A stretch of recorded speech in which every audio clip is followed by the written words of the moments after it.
కెమెరామెన్గా మన అందరికి కూడా సుపరిచితుడు ఈ జిల్లాకు సంబంధించి యువకుడు ఈరోజు అకాల మరణం చెందడం అనేటువంటిది మనం ఈ ప్రెస్ మీట్ జరుపుకుంటున్న సందర్భంలో ఇది ఒక మనందరికి కూడా దురదృష్టకరమైనటువంటి వార్త. మనందరం కూడా ఈ జిల్లాకు సంబంధించిన లీడర్లుగా మాజీ ముఖ్యమంత్రి గారు మినహాయిస్తే మనందరితో కూడా సుపరిచితం ఉన్నటువంటి మిత్రుడు చంద్రశేఖర్ మరణానికి భారతీయ జనతా పార్టీ సంతాపం వెలిబుస్తుంది.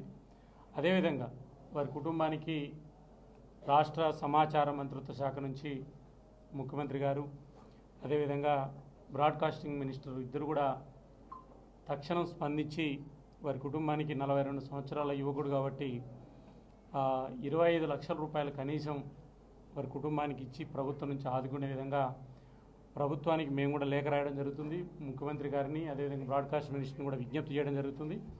కాబట్టి ఖచ్చితంగా జర్నలిస్ట్ కుటుంబాన్ని ఆదుకోవడానికి బీజేపీ కూడా సహకారం అందిస్తుంది. రాష్ట్ర బీజేపీ నుంచి సంతాపం తెలియజేస్తుంది.